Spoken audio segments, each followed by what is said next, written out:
Hi friends, Guhan సేనియప్పన్ దర్శకత్వంలో వసంత రవి, సత్యరాజ్ ప్రధాన పాత్రలు పోషించిన వెపన్ సినిమా ఈరోజు రిలీజ్ అయింది.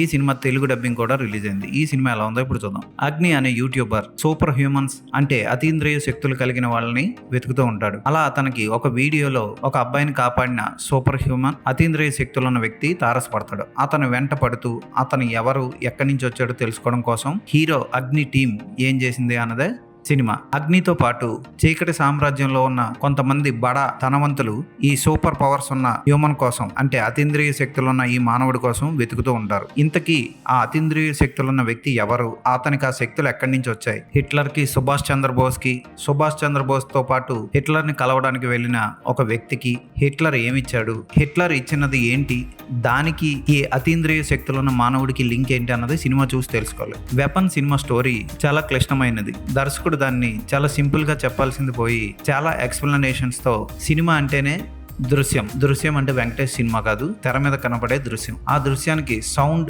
ఆర్ట్, యాక్టింగ్ అనేవి అదనపు ఆకర్షణలు. కథని తెర మీద అద్భుతంగా ప్రెజెంట్ చేయాలి దర్శకుడు. కానీ ఇక్కడ దర్శకుడు ప్రెజెంటేషన్ తక్కువ, వాయిస్ ఓవర్లు ఎక్కువ చేశాడు. విపులంగా చెప్పడంలో ఫెయిల్ అయ్యాడు. తెర మీద చూపించాల్సిన దాన్ని మాటలతో, వాయిస్ ఓవర్లతో తీసి పడేశాడు దర్శకుడు. దానివల్ల చూసేవాళ్ళు పెద్దగా కనెక్ట్ అవ్వరు సినిమాకి. అయినా పర్వాలేదు, సినిమాని ఒకసారి చూడొచ్చు. యాక్షన్ సన్నివేశాలు కానీ, ఫోటోగ్రఫీ కానీ బాగుంటాయి. ముఖ్యంగా ఫోటోగ్రాఫర్ అందించిన కెమెరా వర్క్ కి కలర్ కరెక్షన్ కూడా బాగుంది. సినిమా అంతా మసిపెట్టినట్లు ఉంటుంది, బ్లాక్ టోన్ లో ఉంటుంది. సత్యరాజ్ సూపర్ హ్యూమన్ పాత్రలో బాగా చేశాడు. అలాగే వసంత్ రవి కూడా తనకిచ్చిన పాత్రని నిలబెట్టుకున్నాడు. వాళ్ళిద్దరే ఈ సినిమాకి ప్రధాన హైలైట్స్ అని చెప్పొచ్చు. వాళ్ళ యాక్టింగ్ కానీ, సూపర్ హ్యూమన్ గా సత్యరాజ్ చేసిన యాక్షన్ సీన్లు కానీ హైలైట్ అని చెప్పొచ్చు. ఇంకా ఈ సినిమాకి బ్యాక్గ్రౌండ్ మ్యూజిక్ జిబ్రాన్ చాలా మంచి బ్యాక్గ్రౌండ్ మ్యూజిక్ అందించాడు. ఈ సినిమాలో ఎడిటింగ్ మరింత క్రిస్ప్గా ఉంటే బాగుండు.